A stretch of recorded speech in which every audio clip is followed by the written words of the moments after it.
Hey guys, so first of all I do apologise if you can hear something in my voice. I've actually been sick for the past 3 weeks. I'm not quite sure what's wrong. I've tried to get various doctor's appointments and it hasn't gone too well. I'm on new medication, so I don't know if my body's reacting to that, but this is probably the longest I've ever been physically sick, so it's not nice. I currently have a bit of a lump just here, you know, a bit of soreness, so if you can hear that in my voice, I do apologise. Anyway, this video has been requested a few times in the past actually. I have mentioned before that I have applied for certain talent shows in, various videos, and I thought today I would finally go in depth about all the talent shows I've applied for and been on and things like that. So I hope I can remember them all. So I have applied for a few things in the past and there's some stories here. I've never really gone too in depth on what's happened because I haven't been very successful, quite frankly, but I thought I would go through and tell you all of the things that I've applied for and the application process and my experiences, things like that. So I'm not really doing this in any particular order because, to be honest, I can't remember the dates for most of them, which is really bad, but we'll just see how it goes. So the first sort of talent show, quiz show that I applied for was The Chase. I'm sure a lot of you have watched The Chase. If you don't live in England, it's a quiz show hosted by Bradley Walsh, where you answer general knowledge questions basically and try to beat the chaser. There's currently 5 chasers. I've always been a huge fan of The Chase, so one year I thought, why not? I mean, my general knowledge isn't bad, but it's not great either.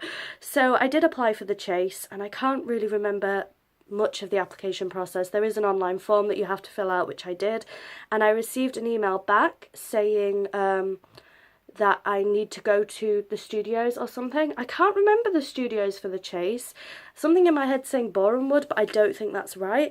Anyway, I don't know if I'd ever have got onto The Chase or not because I can't travel. The problem with a lot of these talent shows is that a lot of them are set in London or around London, and I live in the northeast of England, so I can't travel there very often.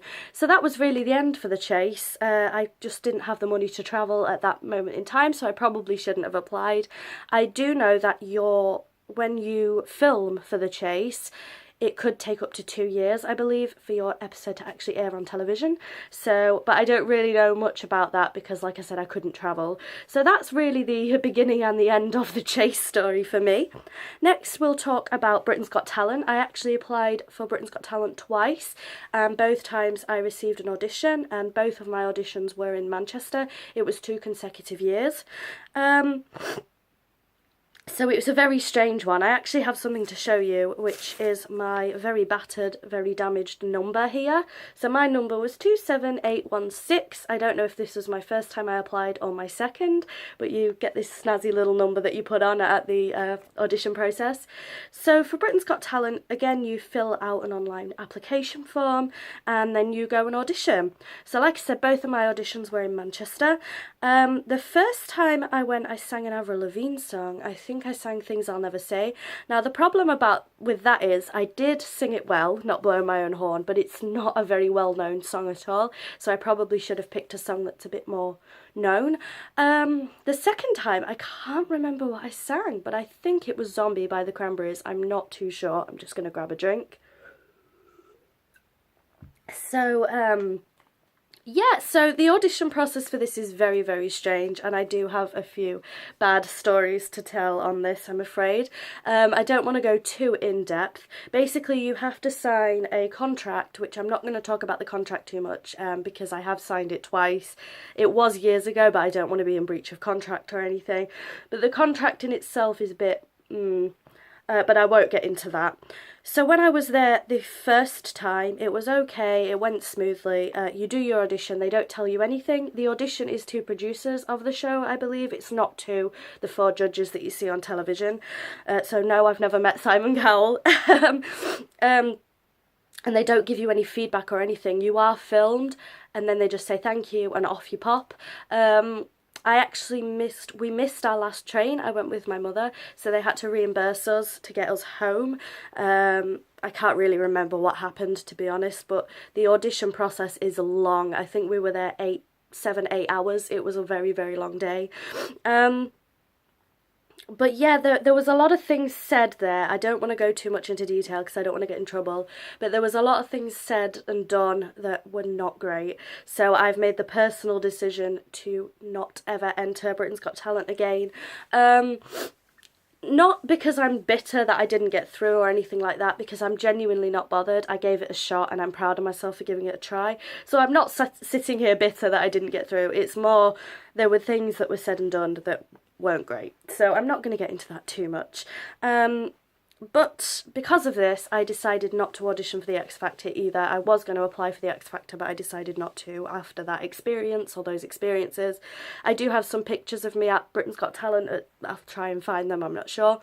And The Voice as well. I've never applied for The Voice, so maybe, we'll see, I don't know in the future. So the next one I want to talk about is a funny one, and that is Mastermind. So I applied for Mastermind. I'm just going to cover my address here, but this is my rejection letter for Mastermind. I've kept it because it's just funny. So Mastermind, again, it's an application process where you apply online and you fill out a short questionnaire. I don't know if there's a date on this to see when I applied. 2014, 7th of May 2014. So what happens here is, yeah, you apply online and then you get a email back and then you arrange a telephone call and someone calls you. I'm not quite sure who it is that calls you, I can't remember, but it's someone from the team. And they ask you 10 general knowledge questions. I'm not going to lie, they were the hardest questions that I've ever heard in my life. My dad, who is one of the most intelligent people I've ever met, he didn't know. So when my dad doesn't know, I'm like, yeah, this is difficult. I can't even remember the questions, but I knew I had no chance. I put the phone down because she said, we'll be in touch. I put the phone down and my dad went, yeah, you've got no chance. But I do remember my 3 specialist subjects were Harry Potter, which hadn't been done on Mastermind at this point. There has since been a woman who's been on Mastermind and done Harry Potter, but I believe in 2014 she hadn't done it. So I would have been the first person to do Harry Potter. Don't quote me on that. My second specialist subject was Buffy the Vampire Slayer. Again, I don't think that's been done. And my third specialist subject was vampires in popular culture. And I think what happens is you give them your 3 specialist subjects and they choose which one you should do. But I was so shockingly bad at the general knowledge, I didn't get through. So that's my funny Mastermind story for you. So there's 2 more to talk about. One of them, I can't remember, oh no, there's 3 more. One, I can't remember the name of the programme, but it was a singing competition, Search for a Star or something like that.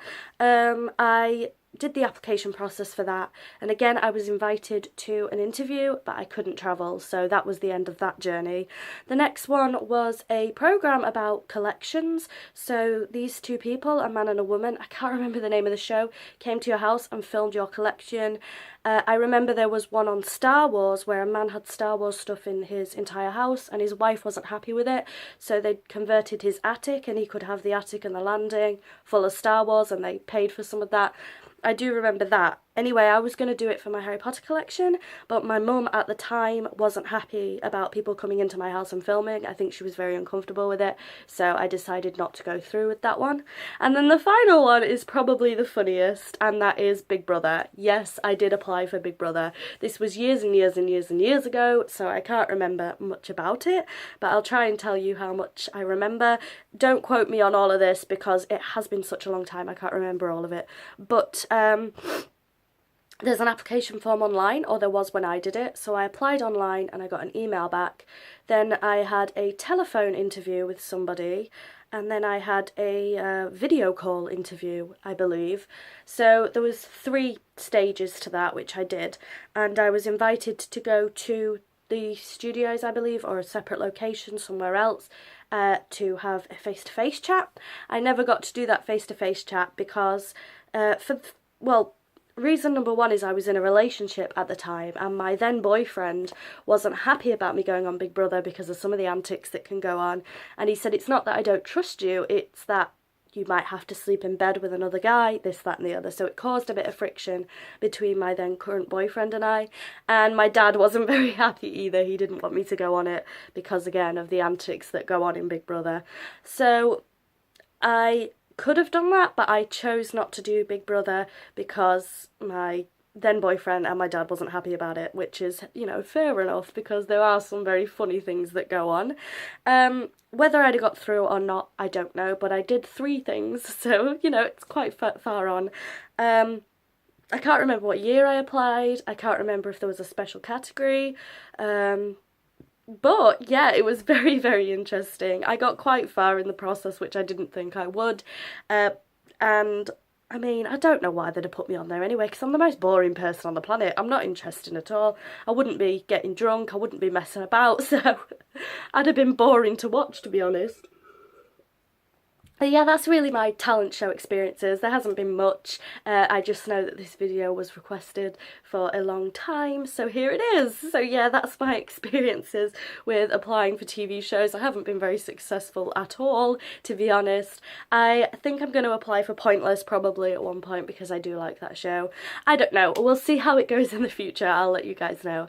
Anyway, thank you so much for watching. Please don't forget to like, comment and subscribe if you like this kind of thing, and I'll see you all soon. Bye bye.